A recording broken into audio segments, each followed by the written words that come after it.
Buenas noches, boa noite a todos e a todas. Temos muita alegria aqui de iniciar mais um painel do nosso Seminário Internacional de Pesquisas Transdisciplinares.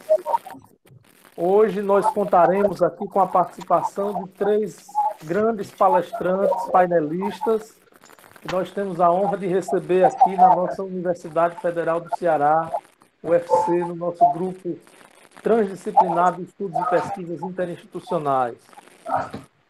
Saúdo aos participantes desse evento também, que desde quinta-feira à noite têm sempre marcado presença aqui conosco, né? Então, hoje nós vamos ter um painel sobre as relações entre direito e literatura, que vai ser coordenado, mediado pela integrante do grupo de pesquisa GTEIA, que é a especialista Jane Wayne Ferreira de Menezes. A Jane Wayne Ferreira de Menezes é advogada, é membro do Núcleo de Estudos em Direito Tributário da Escola Superior da Advocacia do Ceará, a ESA, ex-procuradora-chefe do município de Mossoró, com atuação na Procuradoria Administrativa, Civil, Fiscal e no Tribunal Administrativo de Tributos Municipais.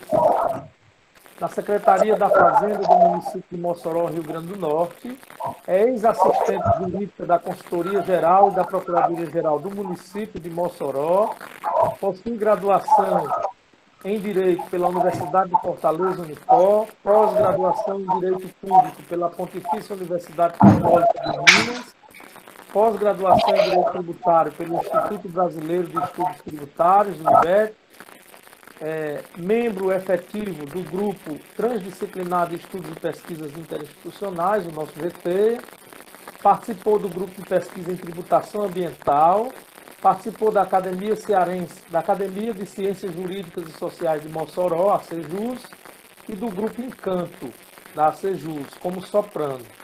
Recebeu o título de cidadã moçoroense pela Câmara Municipal de Mossoró, é autora e coautora de artigos jurídicos publicados em revistas especializadas e livros jurídicos de autoria coletiva, como no livro Tributação Ambiental, Reflexos da Construção Civil, no livro Políticas Públicas, Tributação e Energia Solar, ambos publicados pela editora CRV, como resultado das pesquisas do Grupo de Tributação Ambiental.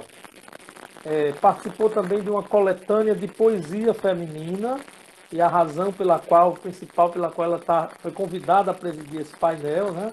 Uma coletânea de poesia chamada Arte de Ser Mulher, em virtude da qual recebeu a moção de aplausos da Câmara Municipal do Rio de Janeiro. Na antologia bilíngue Amor e Amore, publicada numa edição bilíngue, português e italiano, pela Acima Edizione Mandala. Também em coautoria os livros Semiose Poética e Semioses Poética, versão espanhola, ambos pela editora Sarau das Letras, cujo lançamento ocorreu no 21º Encontro de Poetas Ibero-Americanos. Por ocho centurias, homenagem a las Universidades de Salamanca e San Marco de Lima, no Centro de Estudos da Universidade de Salamanca, Espanha. Recebeu vários prêmios, o currículo é muito extenso, eu não vou ler, mas eu vou resumir aqui. Ela recebeu os seguintes prêmios: Primazia Cultural, na Associação de Diplomados da Academia Brasileira de Letras, a Excelência Cultural na Academia de Letras e Arte Buziana, a LAB, Destaque Cultural da União Brasileira de Escritores do Rio de Janeiro, Moção Cultural de Aplausos, Distinção, Rede Mídia, Comunicação e Editora Sem Fronteiras, menção honrosa pela poesia Juridicando o Amor, no concurso literário João Batista Cascudo Rodrigues, da Academia Moçoroense de Letras, recebeu a homenagem de personalidade cultural da União Brasileira de Escritores e é amiga do Museu do Sertão que fica em Mossoró, no Rio Grande do Norte. Então, a nossa coordenadora do painel, eu passo a palavra para que passe a coordenar o painel, apresentar os nossos convidados de hoje, aos quais eu já dou as boas-vindas, e temos certeza que nós vamos ter hoje uma noite muito diferente. E teremos a oportunidade de estar aqui com o professor Dr. Alfredo Pérez Alencar, que eu saúdo, vai falar sobre direito e poesia, algumas reflexões. O professor David Medeiros Leite, que vai falar sobre direito e literatura, vivências e convergências, e o professor Dr. Mantovani Colares, que vai falar sobre Fernando Pessoa e o direito, um encontro possível. Sejam muito bem-vindos, amigos. Com a palavra você, Jane. Obrigada, professor Flávio. Senhoras e senhores, boa noite. Em nome do Grupo Transdisciplinar de Estudos e Pesquisas Interinstitucionais de ETEA, damos as boas-vindas de volta às atividades do segundo dia deste seminário. Cumprimentamos o fundador e líder do GTEA, professor Dr. Flávio José Moreira Gonçalves e vice-líder, o professor Dr. Igor Moraes Paim, em nome de quem saúdo os demais membros do GTEA, palestrantes e participantes desse evento. Iniciamos neste momento o painel 3, as relações entre direito e literatura, registrando a satisfação e a honra de termos a presença dos ilustres e relevantes palestrantes da noite, relevantes aos campos jurídicos e poéticos, os quais convido a compor a mesa. O professor doutor Alfredo Pérez Alencar, nascido em Puerto Maldonado, Peru, 1962, advogado, poeta e ensaísta peruano-espanhol. É professor titular de Direito do Trabalho na Universidade de Salamanca desde 1987. Publicou vários livros jurídicos, incluindo 2 na prestigiada editora Tecnos de Madrid.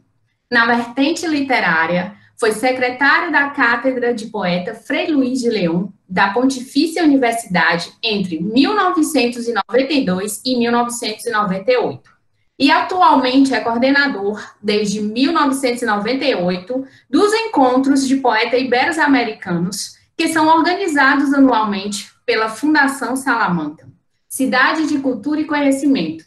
Publicou 16 livros de poesia e publicou 6 livros de ensaios e artigos sobre sua poesia, parcialmente traduzidos para 50 idiomas. Recebeu por toda sua obra o Prêmio Internacional Vicente Gervásio de Poesia, Venezuela, 2009. O Prêmio Jorge Guilen de Poesia, Espanha, 2012, o Prêmio Humberto Peregrino, Brasil, 2015, e a medalha Mihai Eminescu, Romênia, 2018, entre outros. É presidente do Prêmio Internacional de Poesia Antônio Salvado, cidade de Castelo Branco, Portugal. Do Prêmio Internacional de Poesia em Língua Espanhola Francisco de Aldana, de Nápoles, Itália. E do Prêmio Rei Davi de Poesia Bíblica Ibero-Americana, Espanha. O professor doutor David Medeiros Leite, nascido em Mossoró, em 1966, é professor da Universidade Estadual do Rio Grande do Norte, doutor pela Universidade de Salamanca, sócio efetivo do Instituto Histórico e Geográfico do Rio Grande do Norte e do Instituto Cultural do Oeste Potiguar, sócio correspondente da Academia Apugiense de Letras, além de pertencer à Academia Maçônica de Letras do Rio Grande do Norte e à Academia Mossoroense de Letras. Divide com o também escritor Cláudio Arcanjo a coordenação da editora Sarau das Letras. Davi Leite publicou os seguintes livros: Companheiro Góes, 10 anos de saudades, coleção Mossoroense, 2001. Os Carmelitas em Mossoró, coleção Mossoroense, 2002. Ombudsman Mossoroense, Sebo Vermelho, 2003. Duarte Filho, exemplo de dignidade na vida e na política, em coautoria com o Pécio Luiz de Azevedo, Sarau das Letras, 2005. Incerto Caminhar, premiado no 2º concurso de poesia em língua portuguesa, promovido pela Universidade de Salamanca e pela Escola Oficial de Idiomas de Salamanca, Espanha, Sarau das Letras, 2009. Cartas de Salamanca, Sarau das Letras, 2011. Pressuposto participativo em municípios brasileiros, aspectos jurídicos e administrativos, Editorial Acadêmica Espanhola, 2012. Casa das Lâmpadas, Sarau das Letras, 2013. Mossoró e Tibau em Versos, Antologia Poética em coautoria com Edilson II, Sarau das Letras, 2014. Ruminar e Rumiar, edição bilíngue em português e espanhol, em coedição com a Trilce Edições de Salamanca, Espanha, Sarau das Letras, 2015. Sarau das Letras, entrevistas com escritores, organização em parceria com Cláudio Arcanjo, Sarau das Letras 2015. 2020, romance, Sarau das Letras 2020. O professor doutor Mantovani Colares Cavalcante, doutor pela Pontifícia Universidade Católica de São Paulo, mestre pela Universidade Federal do Ceará, professor de Direito Processual da Universidade Federal do Ceará, professor conferencista da pós-graduação do Instituto Brasileiro de Estudos Tributários, membro do Instituto Brasileiro de Direito Processual, membro do Conselho Técnico da Revista de Direito Tributário Contemporâneo, editada pela Revista dos Tribunais, Thomson Reuters, juiz de Direito do Estado do Ceará, titular da 4ª Vara da Fazenda Pública. Autor de 4 livros jurídicos, publicados pela editora Dialética de São Paulo, Recursos nos Juizados Especiais em sua 2ª edição, Regime Jurídico dos Agravos, Mandado de Segurança em sua 2ª edição e Recursos Especial e Extraordinário. Coautor de 27 livros jurídicos de autoria coletiva, publicados pelas editoras, Dialética, Revista dos Tribunais, Malheiros e Noeses, todas de São Paulo. Autor de 43 artigos jurídicos publicados em revistas jurídicas especializadas como Revista dos Tribunais, Revista Dialética de Direito Processual e Revista de Processo, REPRO. Ministrou 38 cursos de especialização e aperfeiçoamento.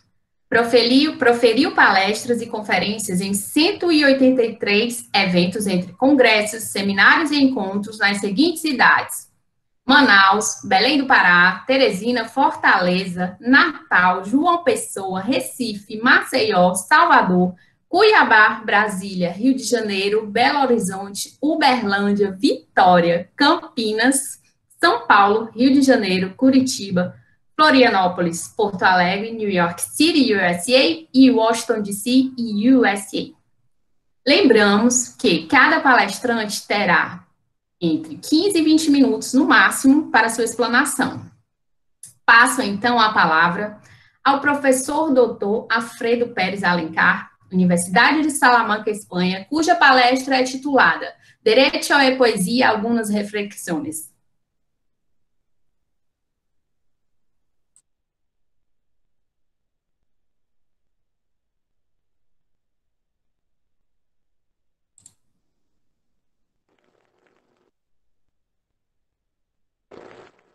Professor Alencar, su audio.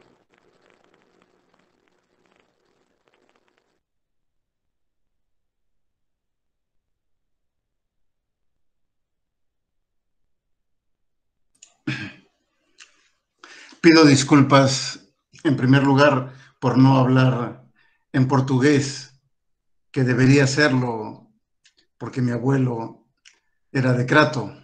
Pedro Alencar fue un inmigrante brasileño a la Amazonía peruana.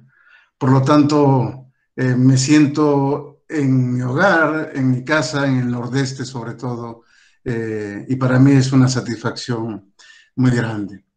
También el hablar de estos temas en una fecha que es interesante de recordar, que es en torno al Día de los Derechos Humanos, que es, creo que pieza clave en todo el andamiaje jurídico por la dignidad del ser humano. Yo voy a ser muy breve, me dan 15, 20 minutos, voy a hablar calculo unos 10 minutos solamente y en todo caso queda para el debate. Me bastaría decir 2 frases del notable jurista alemán Rudolf von Jhering para dar por terminada mi intervención. La cito a modo de rotundos epigramas.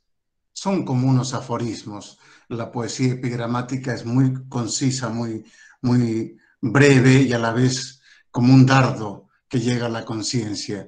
El primer epigrama, que es un fragmento de su manual, dice: la defensa de los derechos de un hombre es la poesía de la ley. Y el segundo: la lucha por el derecho es la poesía del carácter. Ahí están y estarán los filósofos del derecho para seguir adentrándose en esas cargas de profundidad anotadas por este maestro, cuyos escritos han acompañado a millones de abogados y juristas de buena parte del mundo, incluyendo China, donde han celebrado un congreso para estudiar su obra en los meses pasados. Hace pocos días leí en cierta revista mexicana un comentario hecho por Joe Biden, presidente electo de los Estados Unidos de América. Dice él: mis colegas siempre se burlan de mí porque cito todo el tiempo a los poetas irlandeses. Creen que lo hago porque soy irlandés, pero en realidad los cito porque son los mejores. Como a Biden, a muchas personas les ocurre de forma semejante cuando hacen citas reiteradas de alguna referencia básica para su entendimiento del mundo en sociedad. Hace varios lustros, cuando comencé a dar mis primeros pasos firmes en el ámbito poético y se hizo notorio públicamente que hacía poesía, no fue infrecuente escuchar comentarios, si no jocosos, sí un tanto desdeñosos, cuando ponía como referentes principales a los poetas profetas bíblicos. Ese desdén provenía principalmente por el desconocimiento de la poesía bíblica y en menor medida por sentimientos contrarios a todo tipo de injerencia religiosa en cuestiones que atañen a la vida cotidiana del ser humano, algo muy entendible, por otra parte. Por ello, cuando en 2007 presenté mi libro de poesía, Hombres Trabajando, en la sede de la Unión General de Trabajadores, la UGT de Salamanca, y ante un público que abarrotaba el salón de conferencias, leí este texto que en el libro aparece como cita inicial. He aquí, clama el jornal de los obreros que han cosechado vuestras tierras, el cual por engaño no les ha sido pagado por vosotros. Luego, tras el aplauso, hice una pregunta capciosa. ¿Quién creen que lo escribió? ¿Marx, Engels o Trotsky? Unos respondieron que el primero, otros que el último. Dejé pasar unos segundos para que la incertidumbre siguiera y contesté: pues no, ninguno de los tres. Está en la Epístola de Santiago y forma parte de la Biblia. Las sonrisas fueron muchas. Otros callaron, porque conocen lo que critican. No se conoce la Biblia. Si queremos, los juristas debemos mucho a la Biblia. Absolutamente, no solo la parte que está casi codificada sobre las relaciones y lo que deben cumplir o no cumplir el pueblo judío, que eso sirvió como base para el derecho occidental, traspasado por Roma y por el cristianismo romano, etc. No voy a hacer una clase de historia. Hay una ignorancia porque no se ha entrado al texto bíblico, solo en la misa o escuchamos el catecismo, pero no hemos leído. Es un manual jurídico tremendo que hay en todo el aspecto jurídico del derecho, pero básicamente del derecho al trabajo, que es mi especialidad, realmente hay 100.000 citas. No es la divinidad, sino la cotidianidad del ser humano y cómo está regulado, no solo en prosa, no solo en prosa, sino ya verán, algunos mínimos ejemplos voy a dar en verso, porque, ojo, más de la mitad de la Biblia, en los textos originales, está escrito en poesía. Los grandes profetas son grandes poetas, como vamos a ver en algunos casos. El derecho y la poesía están muy presentes en el libro de los libros, el mismo que en la cultura occidental ha servido de manantial tanto para juristas como para poetas. Para poetas, por ejemplo, alguien que le guste la poesía de amor. El mejor libro de amor que se ha escrito en el mundo está en la Biblia, es el Cantar de los Cantares. Es insuperable. No existe otro libro de poesía amorosa y erótica que sugiera que está ahí en la Biblia. Pero ahí están los proverbios, que hasta, o por ejemplo, el Eclesiastés. Wisława Szymborska, una premio Nobel polaca, poeta ella, en su discurso de recepción del premio Nobel, ¿no?, citó que ya le gustaría imaginariamente encontrarse con quien escribió el libro Eclesiastés. Es uno de los más grandes poetas que para ella, que es no creyente, que es atea, que desdeña la religión, pues ahí tiene su manantial en Eclesiastés, por ejemplo, ¿no? Volveremos sobre este eje medular del tema materia de reflexión.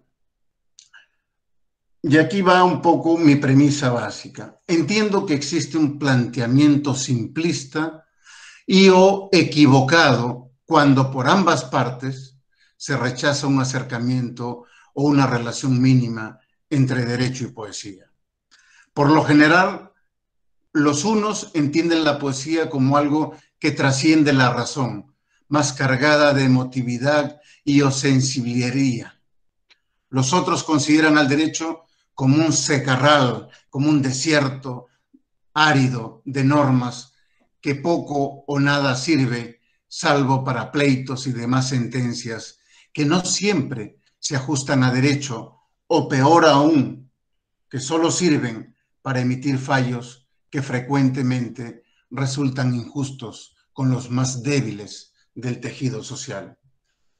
Y por esta senda surgen versos ofensivos o satíricos contra el mundo jurídico, como la letrilla satírica de Quevedo, el gran poeta del español. Esa poema que se llama Poderoso caballero es don dinero, una de cuyas estrofas está referida a los jueces. Por importar en los tratos y dar tan buenos consejos, en las casas de los viejos gatos le guardan de gatos, y pues él rompe recatos y ablanda al juez más severo, poderoso caballero es don dinero. Por estos motivos, y 4 siglos después, otro jurista alemán llamado Gustav Radbruch buscaba vivificar el derecho que tan mal parado había quedado por entonces debido a los totalitarismos, y esta relación entre literatura y derecho es una de las diversas maneras que explora en su manual Introducción a la filosofía del derecho. Ahí hay una carta de Goethe a un amigo que profesaba admiración por los poetas y los juristas, en la que le dice que se empeñe en servir y adorar a 2 dioses enemigos e incompatibles entre sí.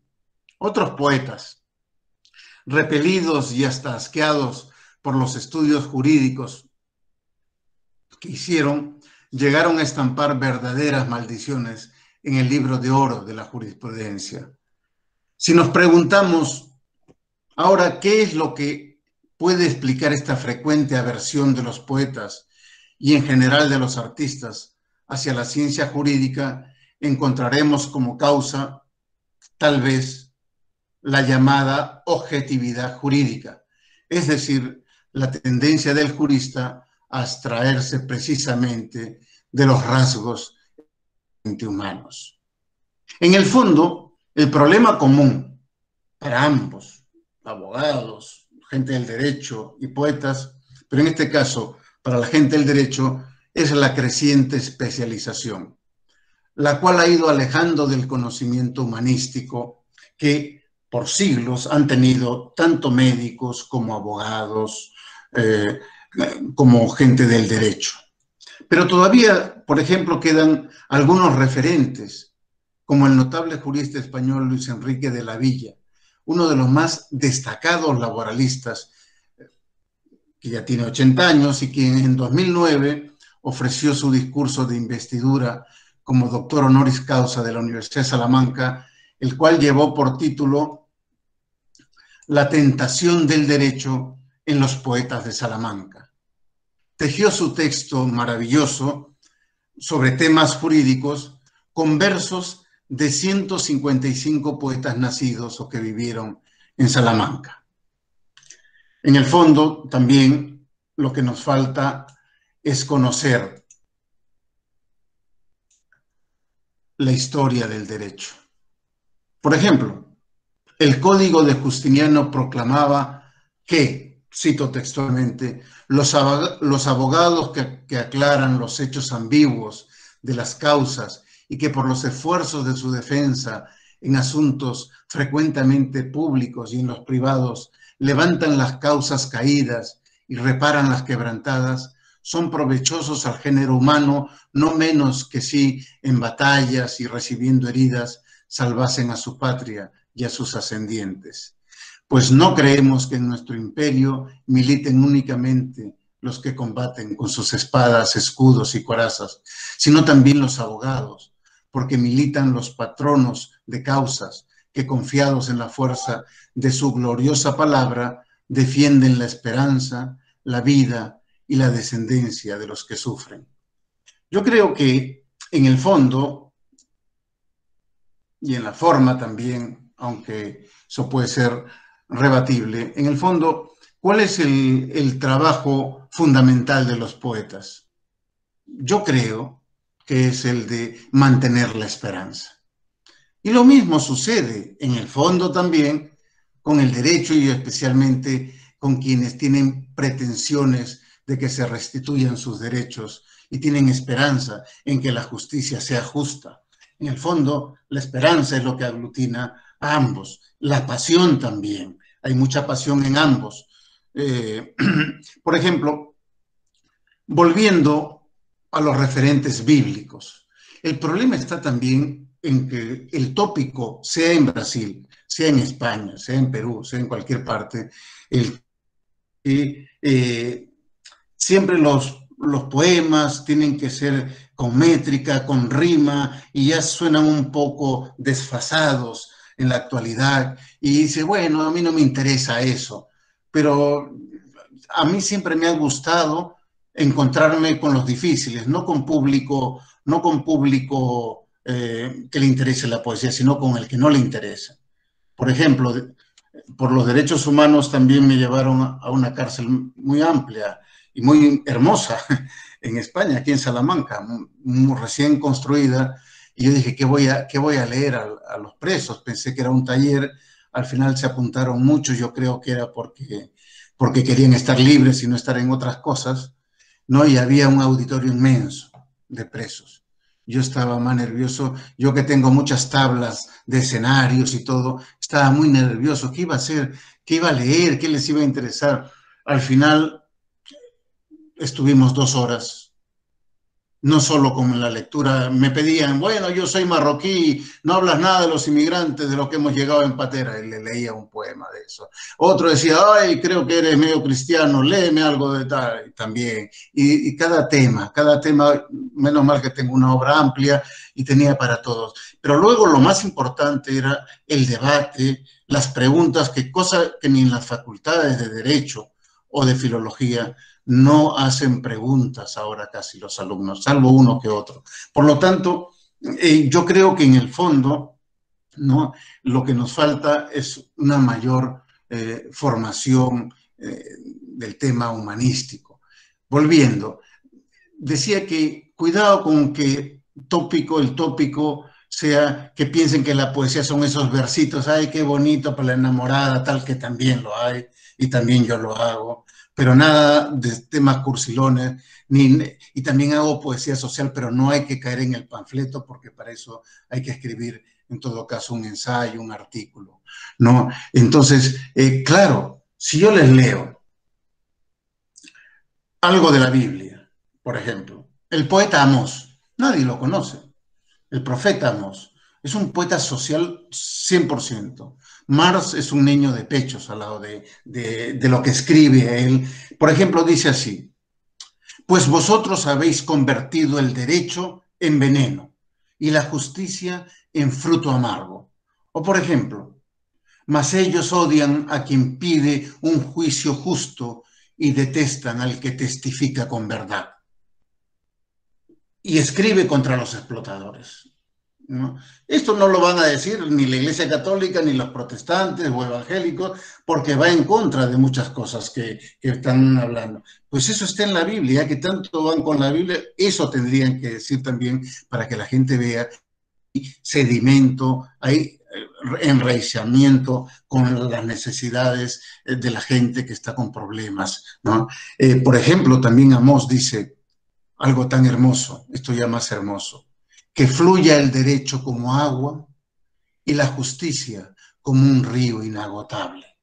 Y así podría estar citando muchísimo, pero el tiempo es breve y esto lo voy a escribir, digo, lo voy a perfilar y tendrán una amplia ponencia con respecto. Pero, por ejemplo, el poeta Jeremías, otro, solo un breve verso, dice: ay de quien construye su palacio, sus salones, sin justicia ni derecho. Obliga a trabajar gratis a su prójimo sin darle el sueldo correspondiente, el salario.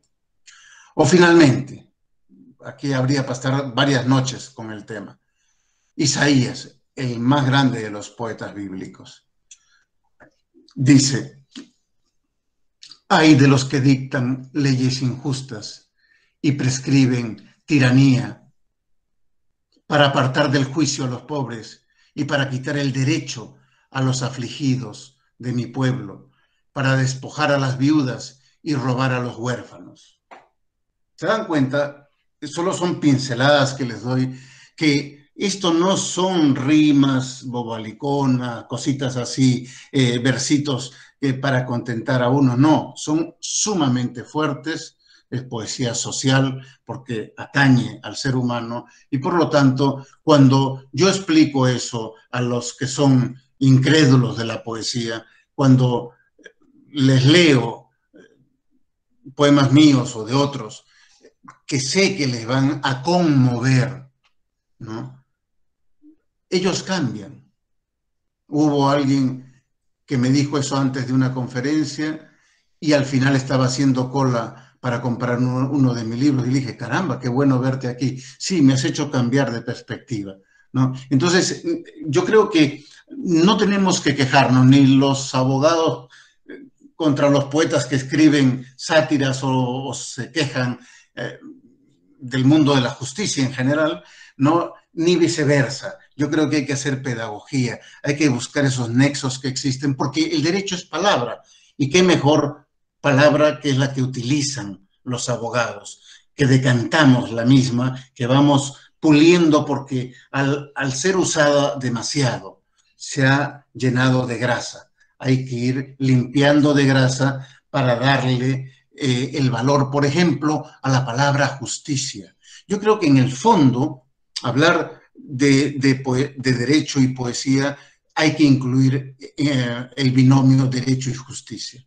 En el fondo es eso, la justicia. Une la argamasa, lo que une a ambos. Entre la poesía y el derecho está la justicia, y ahí sí coinciden muchísimo ambas. Voy a ir terminando. Y como soy medio brasileño, ¿no? O me siento así, voy a terminar con dos brasileños. Uno, un jurista muy reconocido, Augusto Cansado Trindade, ¿no? Que juez de la Corte Interamericana de Derechos Humanos, que dice así, es una cita de él: el derecho comporta un sistema no solo de reglamentación de las relaciones humanas, sino también a partir de los valores que encierra, ¿no?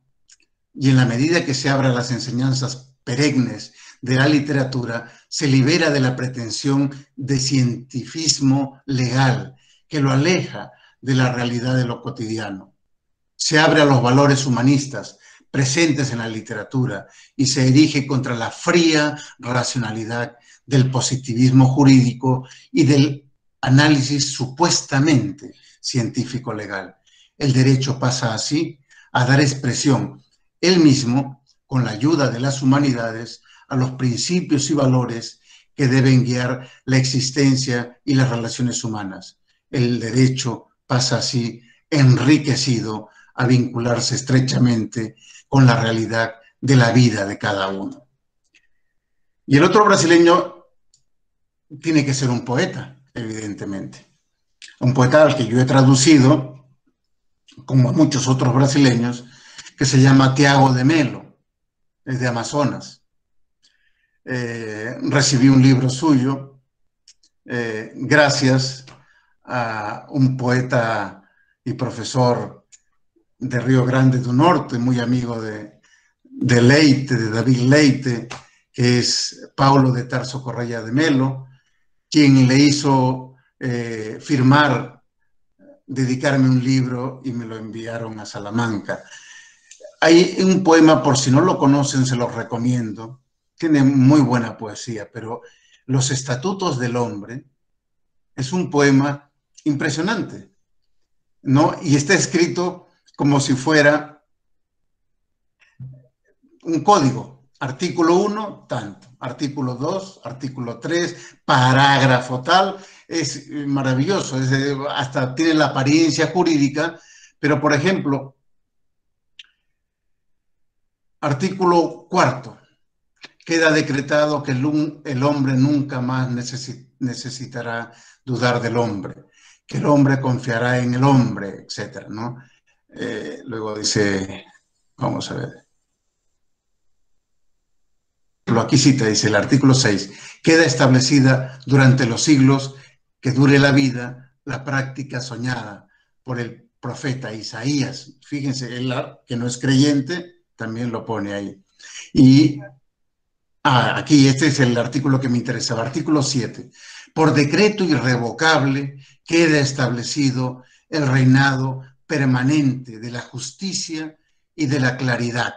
La alegría será una bandera generosa para siempre desplegada en el alma del pueblo.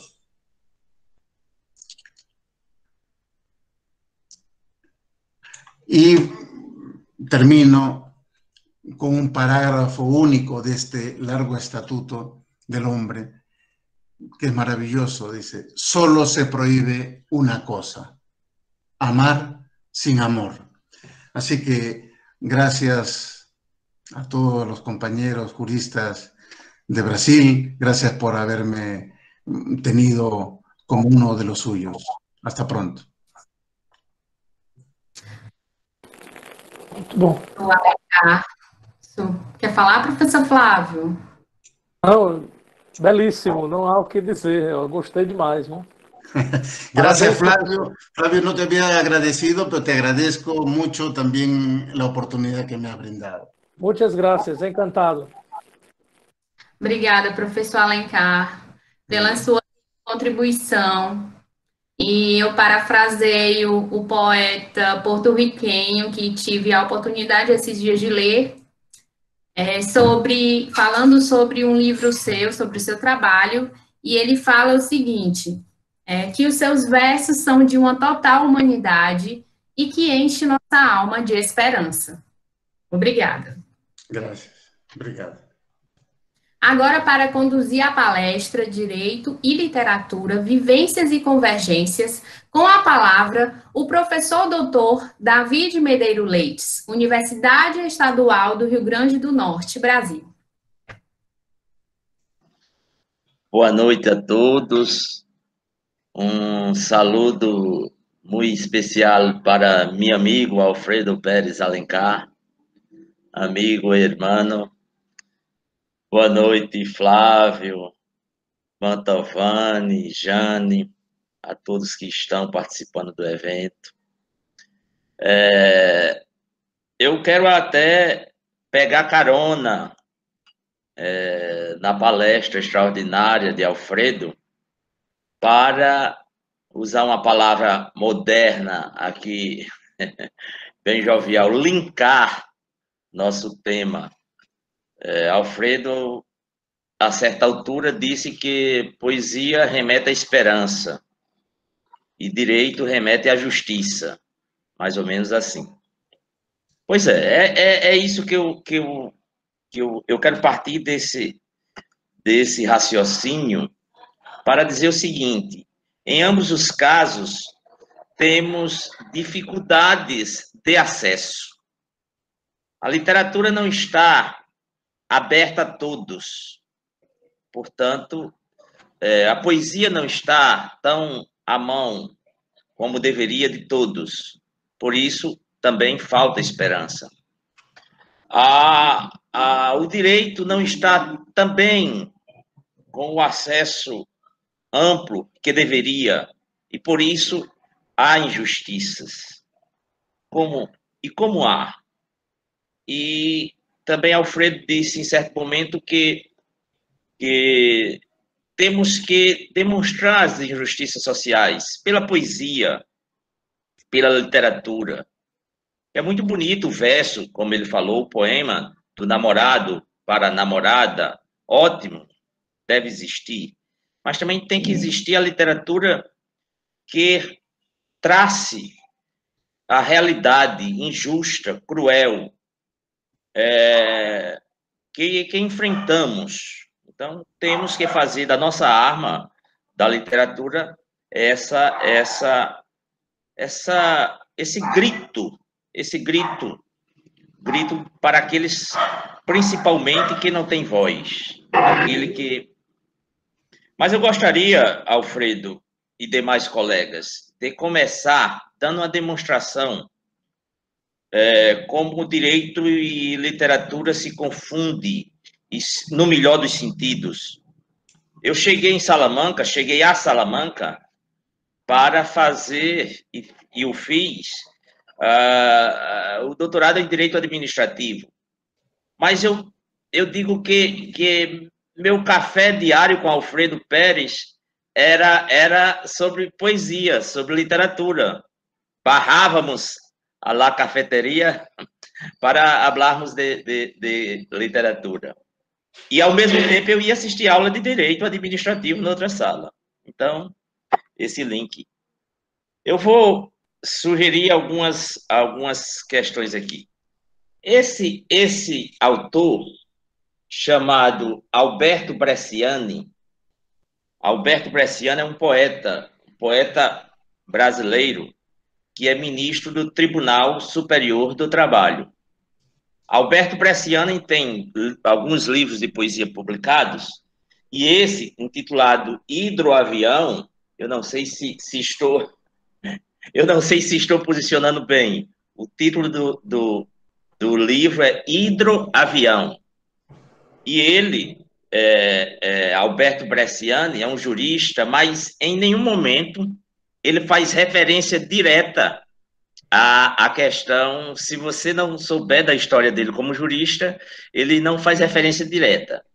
Mas o poema que está na contracapa, é uma representatividade de como tratar questões sociais, tratar de forma poética, né? O poema tem o título de Desolação, e ele diz: tiraram-nos o sol, as mãos, a pele, estão secos os campos de trigo. Nesta Bahia, a água não vive, repete a última e desoladora palavra. Somos o povo, sem destino e herança, surdos, cegos, vergados. À porta do templo, os dentes dos lobos nos raspam os ossos. Então, um exemplo que Alberto Bresciani faz de sua poesia uma grande denúncia das questões sociais, num belo poema. Eu apresento também um livro chamado Crocodilo, que é de outro autor brasileiro, Xavier Contreras. E nesse livro, ele que não é jurista, o anterior é um jurista, e esse aqui não, é um ficcionista, um jovem ficcionista. E ele fala, neste romance, sobre o suicídio, sobre as questões que envolvem o suicídio. e como ele trata das angústias, das questões. Ele chega a dizer, o pai do personagem que cometeu suicídio, diz que o filho cometeu suicídio porque era julgado pelo mundo antes, e depois do suicídio continuou a sê-lo. Depois dele ter tirado a sua própria vida, a sociedade continuava fazendo julgamento de seu ato, né? Então, veja que o ficcionista trata de direito e literatura de forma muito, muito interessante. E eu disse a Jane, quando estávamos nos preparativos desse momento, que eu iria apresentar ou falar um pouco, rapidamente, desse meu romance chamado 2020, que não tem nada a ver com pandemia. Alfredo já o leu e fez até uma resenha, né? Porque eu falo de uma história bem nordestina, de um frade carmelita que sai do Recife para buscar uma botija, cavar uma botija aqui em Mossoró, na zona rural de Mossoró. E no meio da história eu conto um pouco da realidade vivida pela igreja nos anos 60, porque o núcleo se passa em 1968, da realidade nordestina, porque o pai desse frade é morto pelo patrão, porque estava numa luta sindical, e de outras realidades. Então, o olhar, talvez, do estudante de direito que sou, do pesquisador de questões sociais, influencia também no meu fazer literário. Dei 2 exemplos aqui, de um poeta, de um ficcionista, e humildemente também apresento este romance. Por sinal, eu só tinha publicado poesia e crônica. Alfredo já fez prefácios, para minha honra, de livros meus, e no romance eu trato isso. Então, em síntese, eu quero dizer que nós militantes da literatura, e também estudiosos da área jurídica, entendemos essa necessidade. Aqui no Brasil existe um professor que é expoente em direito e literatura, todos aqui o conhecem, chamado Lênio Streck. Lênio Streck, professor lá no Rio Grande do Sul, tem livros publicados sobre direito e literatura, e é um exemplo para a gente. Eu vou só, para encerrar, vou dizer que ele trata a peça de Shakespeare, por exemplo, Medida por Medida, com o olhar jurídico. Um conto de Machado de Assis, Vida de Canário, também ele trata em suas palestras. Portanto, amigos, eu acho que direito e literatura tem tudo a ver. Justiça e esperança. Muito obrigado.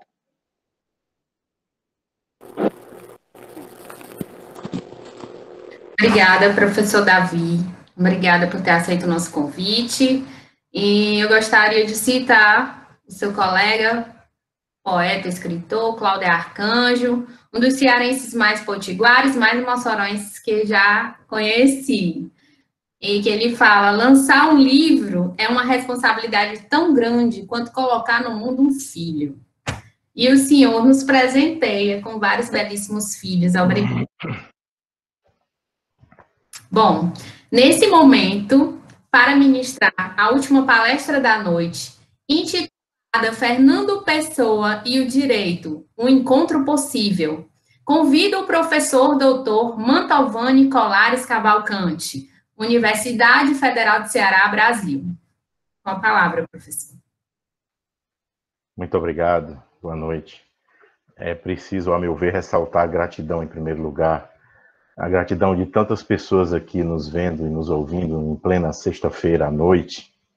Isso é maravilhoso, isso nos alenta de esperança, graças a esse trabalho gigante do professor Flávio Gonçalves, a quem eu agradeço a imensa honra e o privilégio de compor esse evento, juntamente com a doutora Jane Wayne, que já conhecia, tive a oportunidade de convivermos em sala de aula lá no IBET, né, na pós-graduação, na qual eu ministro. E muito obrigado pelo convite, parabéns por realizar algo tão notável. Eu sempre me encho de esperança quando eu vejo que as coisas continuam a ter esse bendito fruto da esperança. Um saludo desde Brasil ao professor Alfredo Pérez Alencar, Alencar de Crato, de Brasil, de lo escritor José de Alencar, uma família muito conhecida de Cariri, na região de Cariri, e é predestinado. É professor de Salamanca, la antigua universidad, y nació en Perú, que tiene la universidad más antigua de las Américas. Yo conocí la Universidad de Perú. E também o professor Dr. David Medeiros Leite, receba o meu abraço dessa querida terra irmã vizinha do Rio Grande do Norte. Muita saudade daí. Estive há uns 2 anos aí para um congresso e sempre maravilhoso. A gente se sente em casa, né? Porque são pessoas muito coligadas com o nosso jeito de ser. E, bom, eu pretendo falar aqui um pouco sobre o maior poeta do século XX, na minha opinião, que me perdoe o Joe Biden, acho que ele não conhece Fernando Pessoa para dizer que os poetas irlandeses são os melhores. Eu duvido que alguém tenha produzido em quantidade e em qualidade no mundo no século XX, como produziu Fernando Pessoa.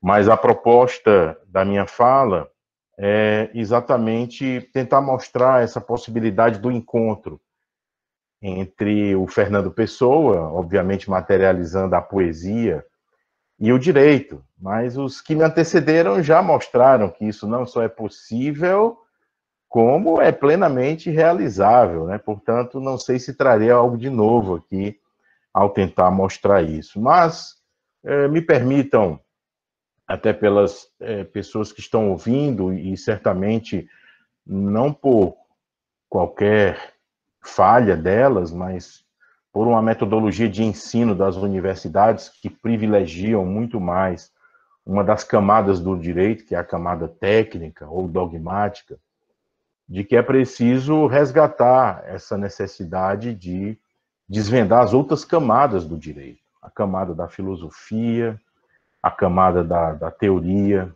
do pensar, e aí onde entra a literatura. E eu começo com, não é nem um verso do Fernando Pessoa, mas sim um fragmento de uma obra em prosa que ele escreveu sobre filosofia. Fernando Pessoa escreveu sobre tudo, praticamente, né? A obra dele em prosa é tão extensa quanto a obra em verso. Ele escreveu sobre história, arte, política, literatura, filosofia, economia e até direito. Ele tem um texto falando sobre uma lei das algemas da Inglaterra e aborda uma questão desse confronto dos costumes com a lei. E ele diz, aquele a quem denomina o poeta da alma, que é o Fernando Pessoa, aquele que reuniu uma multidão em um só homem, por conta dos seus chamados heterônimos, vou falar um pouco disso daqui a pouco. Não conhecemos senão as nossas sensações. O universo é, pois, um simples conceito nosso. Vou repetir. Não conhecemos senão as nossas sensações. O universo é, pois, um simples conceito nosso. E é nessa toada que eu pretendo falar aqui sobre de que maneira o direito e a poesia se aproximam a partir do instante da nossa capacidade de olhar o mundo a partir de uma perspectiva nossa. E o que é isso se não interpretar, se não hermenêutica? Eu gosto demais de uma frase que é bem sintética e mostra exatamente essa necessidade da intersecção entre o direito e a literatura, de um dos mais expressivos mais notáveis estudiosos desse tema e que, lamentavelmente, faleceu este ano. Eu tive o prazer de conhecê-lo pessoalmente, tive a oportunidade de trazê-lo aqui em Fortaleza para uma palestra na nossa Escola da Magistratura. Fiz o contato com ele para que ele viesse aqui dar uma palestra. Eu lembro, o professor Flávio estava lá. Professor José Calvo Gonçalves, professor extraordinário, que escreveu um livro imperdível, lamentavelmente ainda não traduzido para o Brasil, El Escudo de Perseu, o escudo de Perseu, onde ele fala da necessidade de olhar o direito através da literatura, porque o olhar direto, dogmático, é petrificante. E ele usa a alegoria de Medusa para mostrar que se nós olharmos o direito diretamente, olhos nos olhos, nos transformaremos em pedra. É preciso um escudo polido para que, através do reflexo da visão, não nos tornemos pedra e possamos derrotar o inimigo. Daí o título, O Escudo de Perseu. E o professor José Calvo Gonçalves diz que toda narrativa ou toda literatura contém uma promessa de significado. Daí a sua aproximação do direito. A ficção, que nós, como bem falou o professor Alfredo Pérez, há um certo desdém com o poeta.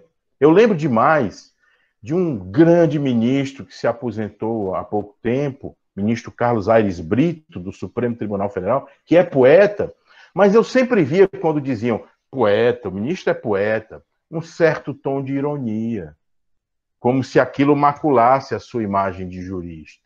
O ministro é poeta, como se o poeta fosse um nefelibata que vivesse nas nuvens. Certamente não leram a obra que eu recomendo, maravilhosa, de Humberto Eco, A Busca da Língua Perfeita, quando ele diz que o poeta é aquele que dá nome às coisas. E por isso Adão foi o primeiro poeta da humanidade, uma vez que a Deus o encarregou de nominar as coisas de acordo com a sua essência. Era uma tarefa ontológica, ou seja, própria do ser, não é só atribuir um nome.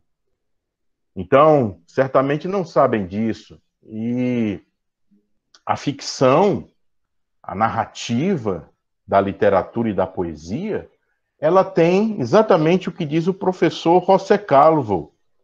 Toda ficção contiene siempre uma promessa de sentido. O sentido exatamente que a gente aqui fala, significado, fica mais adequado para a língua portuguesa. É essa promessa de significado de que fala Gonzalez, a promessa de percorrer uma trajetória, de se chegar a um fecho, é também a da narrativa judicial. O direito trabalha com narrativas. Desse modo, o professor Calvo defendia ardentemente, no seu último livro publicado, ele falava exatamente da necessidade de uma cultura literária do direito. Ele cunhou essa expressão, la cultura literária del derecho. Ou seja, não é só o direito com a literatura, o direito servindo-se da literatura para escrever melhor, para fazer citações em frases, não, uma cultura literária do direito em busca do humanismo, de que os profissionais que atuam no direito, esses profissionais, eles desenvolvam esse senso do humano, que é o que interessa nas relações entre todos nós.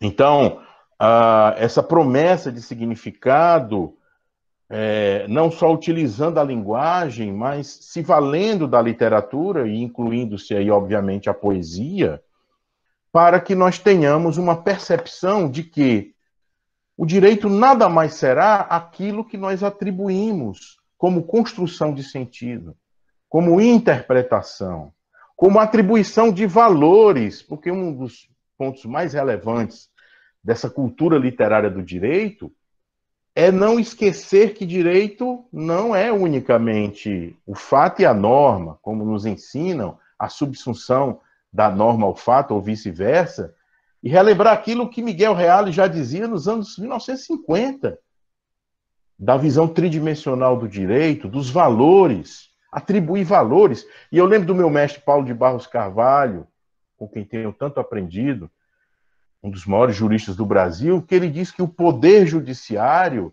exerce o controle jurídico dos valores de uma sociedade. Olha que definição maravilhosa. Não é o controle da legalidade, não é o controle da constitucionalidade, é o controle dos valores jurídicos, porque nós vivemos uma Constituição no Brasil principiológica, valorativa, recheada de pautas, e que as pessoas às vezes estranham, por exemplo, ainda hoje estranham, e eu tenho conversado às vezes com os colegas e digo, olha, leia o voto antes de criticar, por exemplo, porque o Supremo Tribunal Federal, ao fazer a interpretação como Corte Constitucional do artigo 226 da Constituição Federal, no sentido de que o poder público tem que proteger as relações humanas de afetividade, ele disse, ali onde fala homem e mulher, não é isso que nós temos que ler, ali é um texto. A norma quer dizer todas as relações afetivas, inclusive as homoafetivas, têm que ser protegidas pelo Estado, porque isso está calcado em valores como da dignidade humana, da igualdade.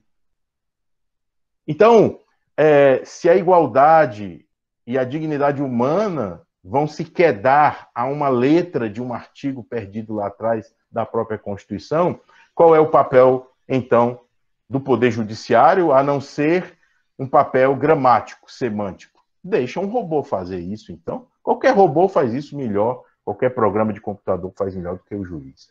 O juiz tem que estar atento à atribuição de valores. E aí é onde eu entro com o Fernando Pessoa. Porque esse gigante, né? Fernando Pessoa é um caso tão incomum e tão singular na literatura universal que eu não gosto de usar adjetivos para o Fernando Pessoa, né? Porque aqueles que talvez não tenham muita intimidade com o poeta, e eu recomendo que tenham, né?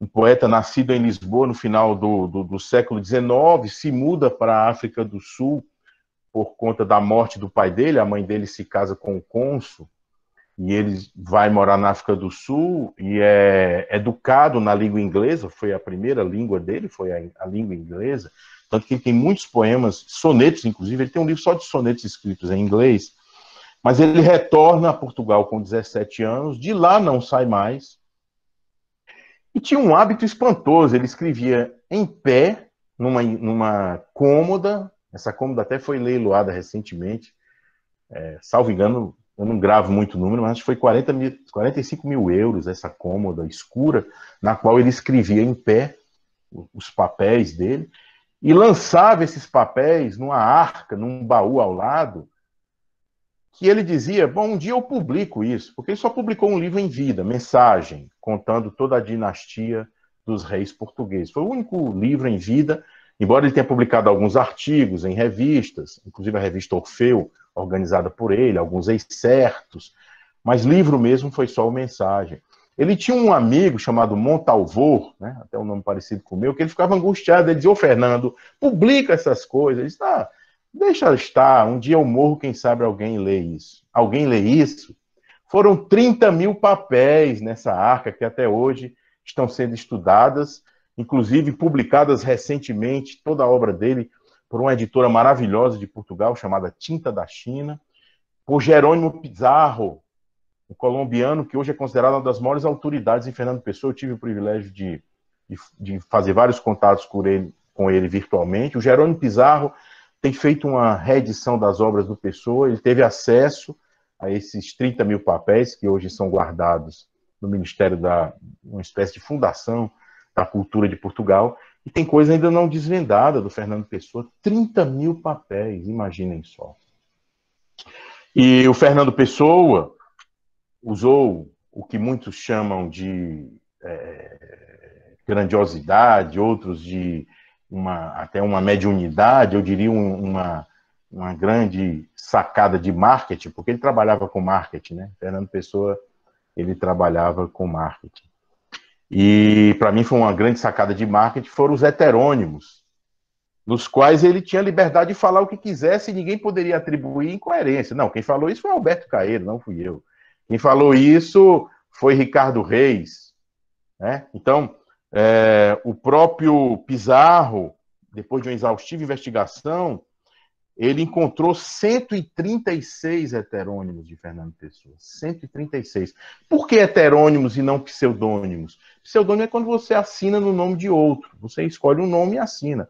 O heterônimo é criado uma vida, ele tem data de nascimento, data de falecimento, tem uma história, tem até um aspecto físico e até o mapa astral, porque Fernando Pessoa também era astrólogo, ele fazia mapas astrais, ele fazia o mapa astral dos heterônimos. Eu até recomendo vivamente o filme O Ano da Morte, de Ricardo Reis, e é maravilhoso esse filme, né?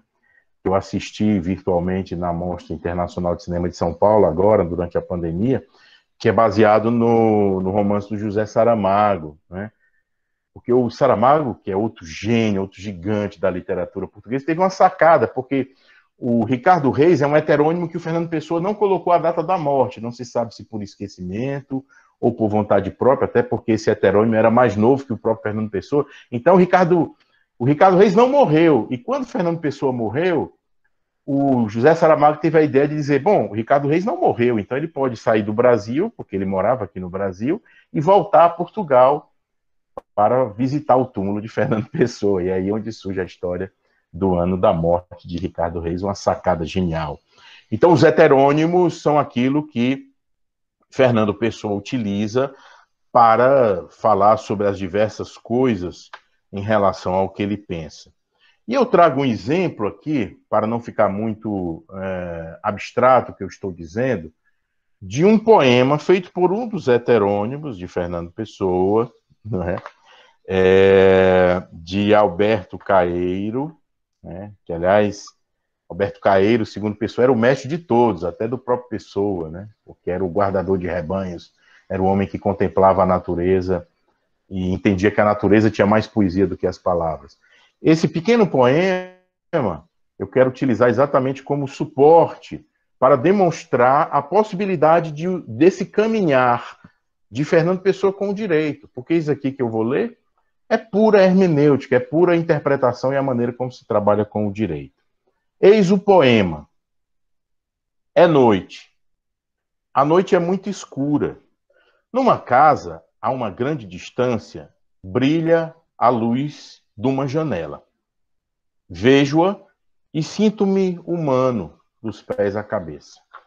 É curioso que toda a vida do indivíduo que ali mora, e que não sei quem é, atrai-me só por essa luz vista de longe. Sem dúvida que a vida dele é real, e ele tem cara, gestos, família e profissão, mas agora só me importa a luz da janela dele. Apesar de a luz estar ali, por ele a ter acendido, a luz é a realidade que está defronte de mim. Eu nunca passo para além da realidade imediata. Para além da realidade imediata, não há nada. Se eu, de onde estou, só vejo aquela luz, em relação à distância onde estou, há só aquela luz. O homem e a família dele são reais do lado de lá da janela. Eu estou do lado de cá, a uma grande distância. A luz apagou-se. Que me importa que o homem continue a existir? É só ele que continua a existir. Ora, se Fernando Pessoa não está complementando aquela frase inicial, dizendo que as coisas são aquilo que nós atribuímos sentido, o extrato daquilo que se denomina filosofia da linguagem, que tem, dentre seus grandes expoentes, o filósofo Wittgenstein. Veja, e o mais interessante é que, depois de muitos anos, Fernando Pessoa escreve um texto como se fosse uma entrevista entre dois heterônimos. Alberto Caeiro, que fez esse poema, e Álvaro de Campos.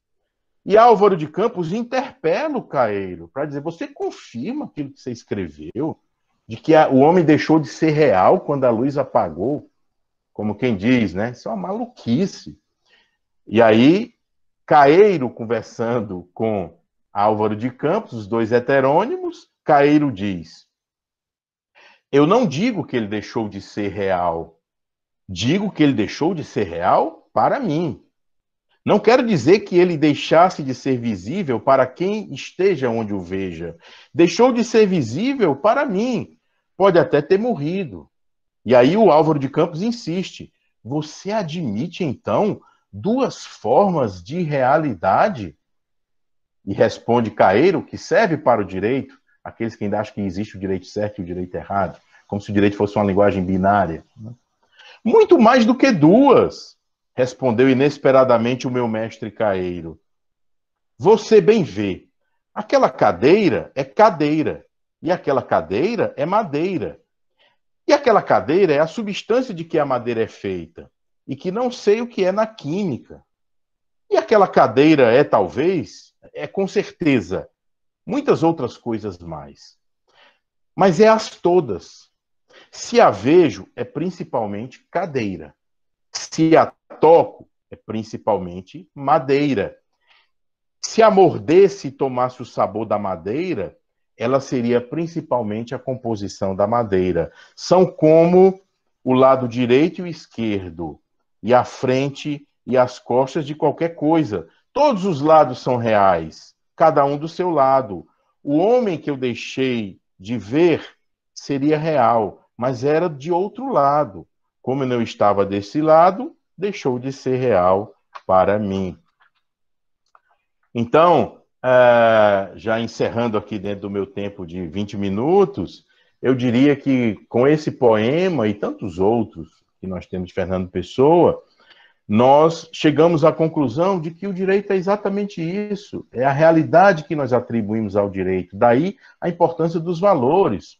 Porque se nós tivermos uma sociedade egoísta, que menospreza as minorias, que tem uma visão racista, misógina, autoritária, nós teremos um direito exatamente assim. Mesmo com uma Constituição, com as leis, nós já tivemos esse exemplo terrível na humanidade, na época do Holocausto. O nazismo foi um sistema legal, estava previsto em lei. Eles não tiveram o menor pudor de registrar tudo, porque eles tinham a impressão, naquilo que Hannah Arendt chamou tão bem a atenção, do absurdo, né? Da maldade do homem comum, que nem sabe se está produzindo maldade, porque ele acha que aquilo é a lei. Então, o direito será aquilo que nós atribuímos sentido, como esse exemplo que eu acabei de dar, de que qual é a união entre pessoas que o poder público tem que proteger, inclusive no plano previdenciário, é a união entre pessoas e não entre homem e mulher. Imaginem um casal homoafetivo que passa toda uma vida construindo um patrimônio e na hora de morrer, o seu companheiro ou a sua companheira não terá direito previdenciário, não terá direito patrimonial, porque a Constituição, no artigo 226, parágrafo 3º, diz a proteção é entre homem e mulher. Então, a atribuição de sentido é que dará a realidade. A frase de Fernando Pessoa: o universo é um conceito nosso, porque nós não conhecemos nada além das nossas sensações. É o mesmo poeta que, noutra passagem, ele diz o seguinte: o universo não é uma ideia minha. A minha ideia do universo é que é uma ideia minha. Aparentemente contraditória, mas elas se complementam nesse plano, não é? Claro, não fomos nós que construímos o universo. Assim como não foi o caminhante da poesia que construiu aquela casa. Mas a realidade dele é a da visão da janela, é o que interessa. Então, direito e literatura, direito e poesia é um encontro não só possível, como necessário para nos sentirmos humanos.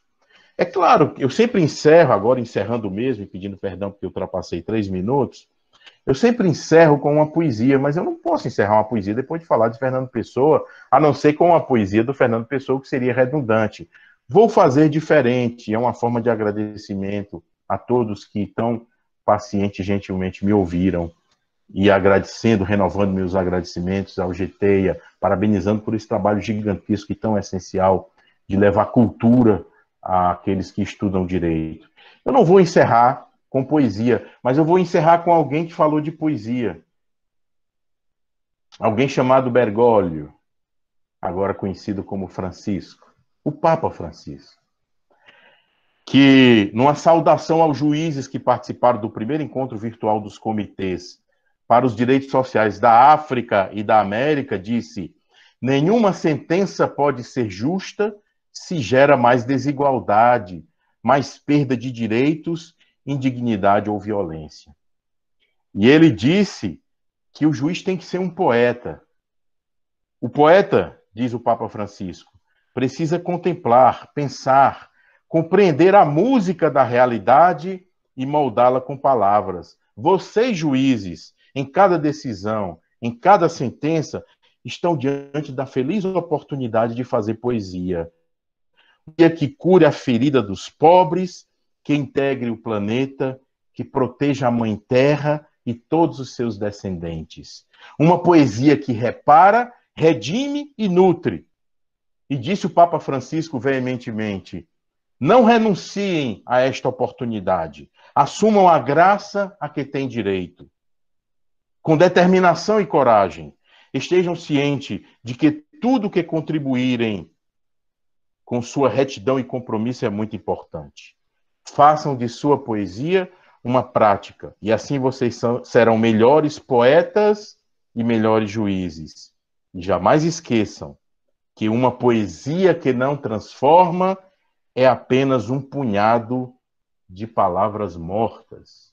Muito obrigado.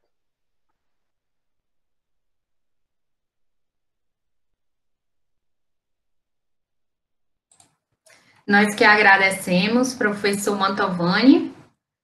O senhor conseguiu nos deixar sem palavras, esgotar, você tem o dom de esgotar as palavras, porque alumbra a nossa alma com a sua sensibilidade a Fernando Pessoa.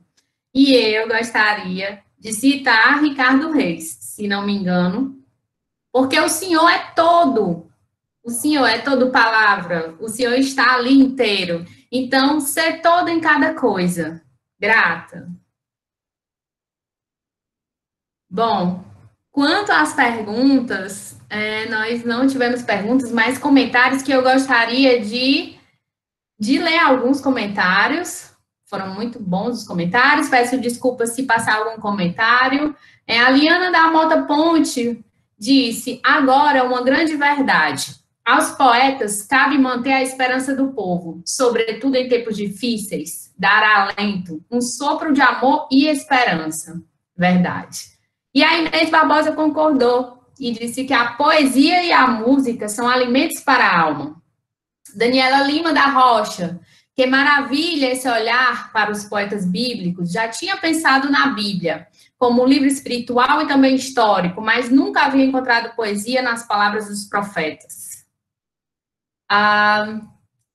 Márcio de Mendonça Freire: muito se perdeu na formação jurídica quando houve essa dissociação da formação humanística. Disciplinas como filosofia, sociologia, psicologia e outras aplicadas ao direito, que constituem a base do ensino jurídico, findaram por dar espaço a um tecnismo exacerbado. Heber Gondim: poesias podem ser encontradas na Bíblia, principalmente no livro dos Salmos, mas também podem ser encontradas em Gênesis e Apocalipse. Ainda temos, desculpa-me, eu pulei um pouquinho, só um minuto.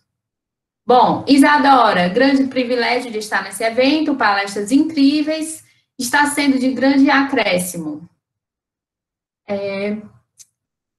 Bom, pelo tardar da hora, eu vou pular alguns comentários, agradeço os comentários de todos.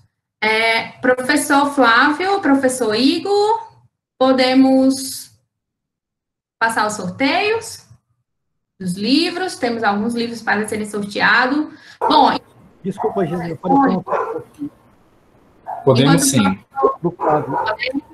Só antes, algumas palavrinhas que eu queria dizer aos nobres palestrantes. Depois dessa noite de alento ao espírito, aliás, de um dia repleto de cientificidade, aliado à leveza e à graça da arte, em especial da poesia, eu agradeço a participação e registro a minha satisfação de poder compartilhar e de me ter sido permitido pelo GTEIA estar aqui mediando esse painel com 3 pessoas ilustres e nobres com quem eu tive o contato em algum momento da minha vida. Professor Alfredo, esse contato em Salamanca, com a publicação do livro, participando do encontro de poetas ibero-americanos. Inclusive, este será um dos livros dos quais serão sorteados, que é Semiose Poética, que foi lançado lá em Salamanca.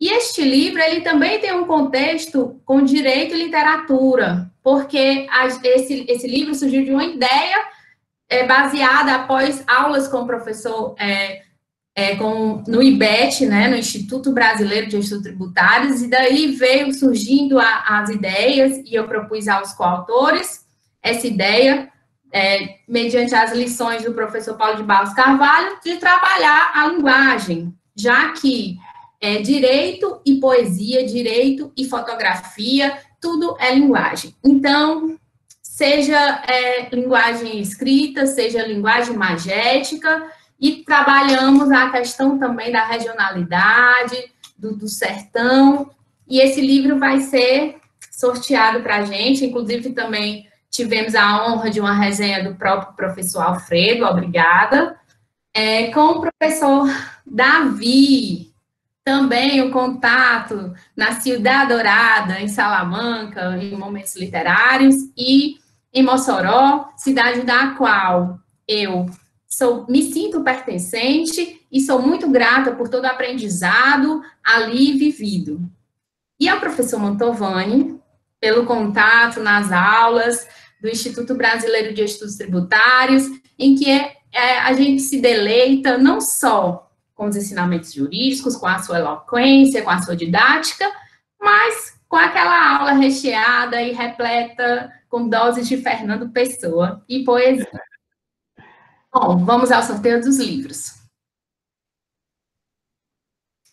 Nós vamos sortear ao público 4 livros, aos participantes.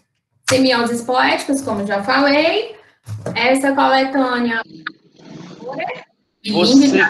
Você quer acrescentar o 2020 como mais um livro, por favor? Sim, claro, professor.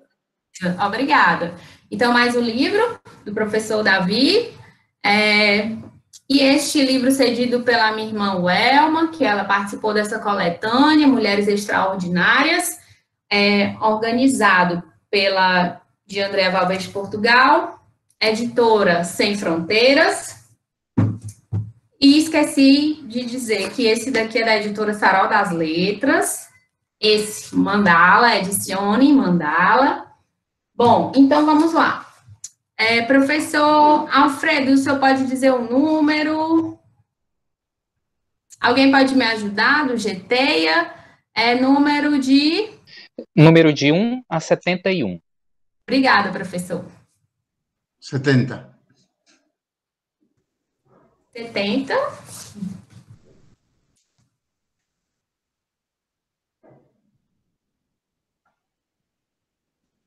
José Jair Oliveira Lima. Pronto. Ele está em sala agora? José Jair? Tem que estar em sala para poder ganhar a obra, viu? Estou sim. Que bom. Então, parabéns. Mais um número agora pelo professor Davi Leite. O seu livro. 54. Glaucivânia Leite de Araújo. Tô aqui. Pronto. Ótimo. Pode mostrar a obra, professor. É 2020, Glaucivânia. Aí você me diz como devo enviar para minha prima, que ela também é Leite, né? Nós mandaremos o endereço da pessoa que foi sorteada, professor. Ok. Para o senhor postar. Pronto, mais um livro. Pedimos agora ao professor Mantovani para dizer o número. Número 12. 12. Gisele Silva Ramos. A Gisele está aí, ela está dizendo no chat aqui. Aí, Gisele apareceu aí. Pronto. Professor Igor, um número. Não, eu não posso. Eu tô com a lista aqui. O Igor está Desculpa. com a lista. Desculpa. Então, professor Flávio? Também tô vendo a lista, não posso. Quem está isento nesse momento para poder dizer o número? Você tá isenta. Bom, então vamos de 26. Cecília Parente Pinheiro. Essa já ganhou um livro, vai ganhar outro, né? Cecília tá aí, Cecília? Aí é o cúmulo da sorte. Não, vamos sortear outra pessoa, porque aí é.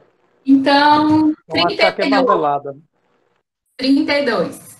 32. Ticiane Pereira da Silva. Mais um número. Vou pedir para o professor Alfredo repetir. A Ticiane está? A Ticiane está?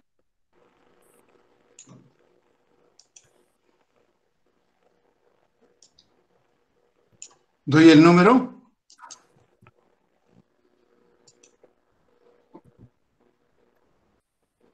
Estão pedindo aqui para deixar para a Cecília o livro anterior. A Cecília está aí? Para Cecília. Olha a Cecília. Ela está aí, a Ticiane não, né? Então, Cecília.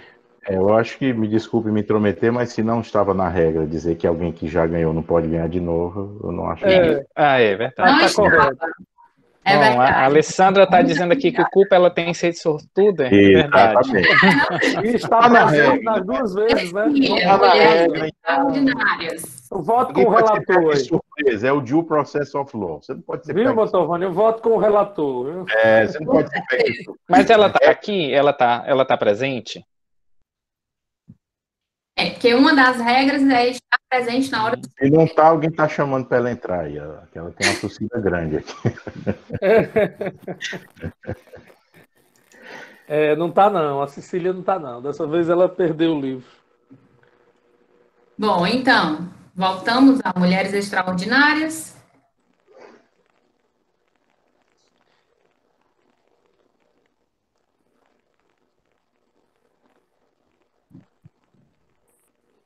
Outro número, Alfredo diz. Sim, quem vai dizer o número? 45? Sí. Não ouvi. 45, foi isso mesmo que ele disse. 45. Emanuel Lucas Ferreira Moita. Pronto, se encontra. Manuel Moita está? Emanuel Lucas Ferreira Moita.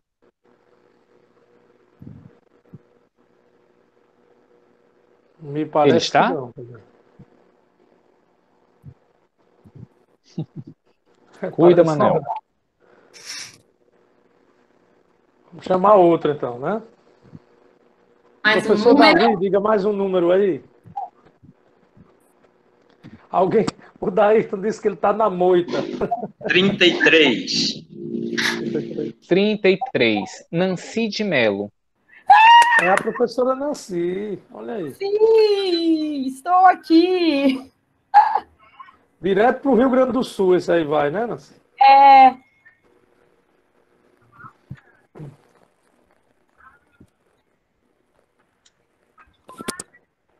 Olha aí. ganhei. Tava torcendo aqui. Ai, que bom. Obrigada, Nancy. Parabéns. Obrigada. Agora, vamos passar o sorteio dos livros aos membros do GTEA.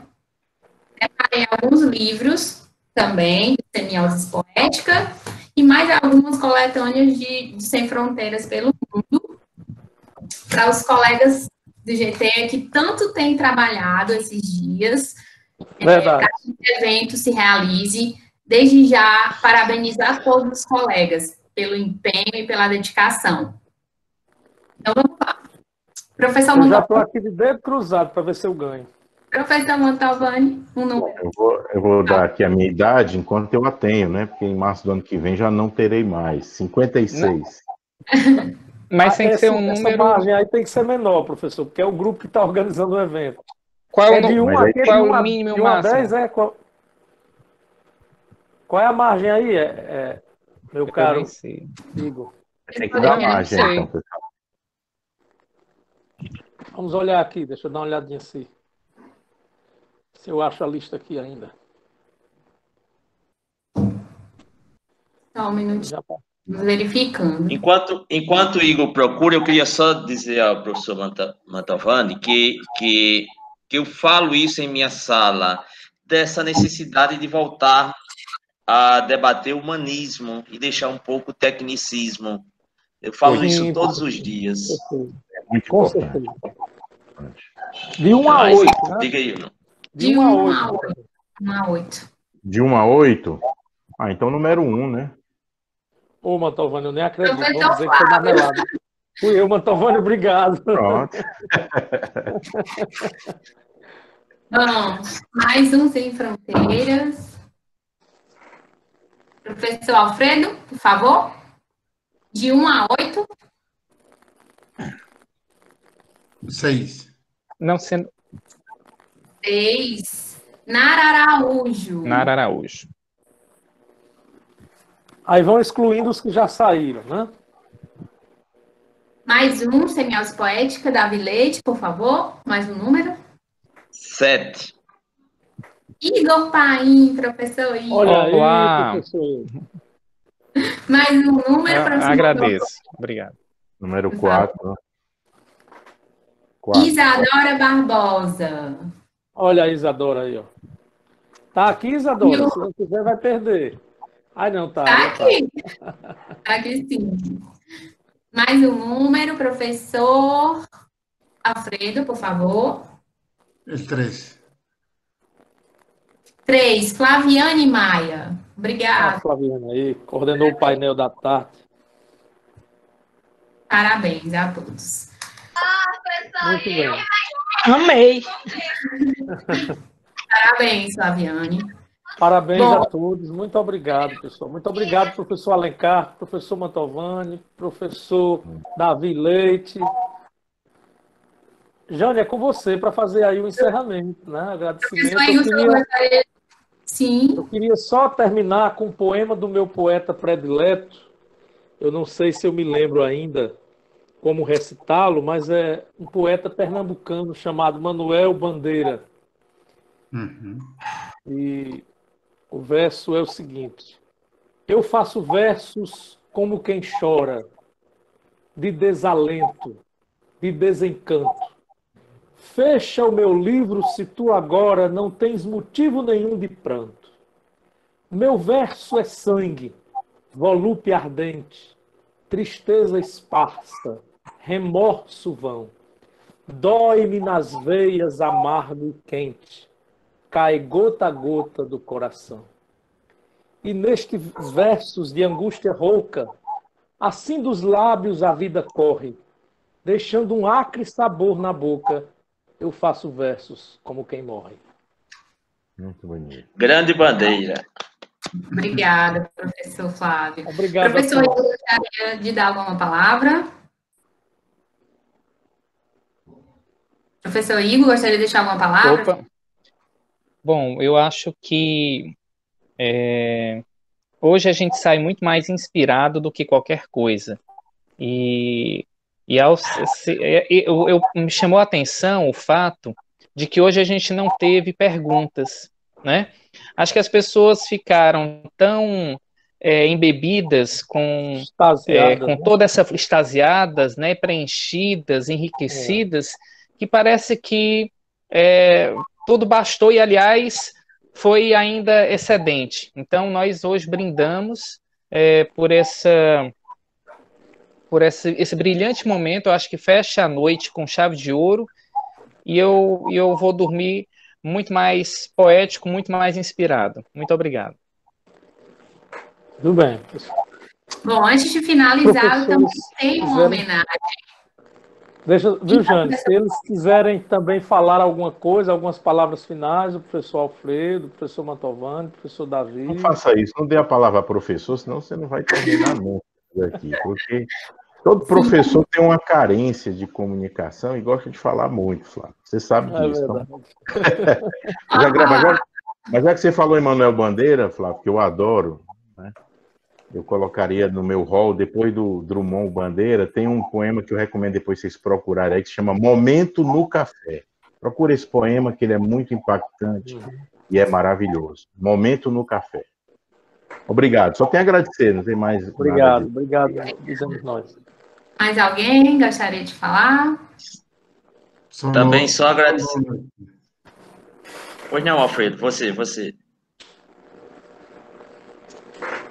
Solo despedirme y dar las gracias profundas a todos los presentes en este foro, como 86, 88 que han estado presentes.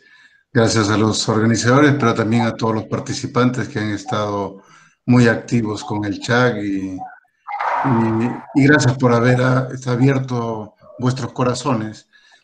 Somos juristas, pero también somos seres humanos y por lo tanto ahí entra la poesía. E também minha palavra é de agradecimento pelo convite, pela participação, pela convivência. Momento ímpar, momento agradabilíssimo. E volto a fazer um saludo especial a meu irmão, amigo Alfredo. Boa noite a todos. Gracias, David.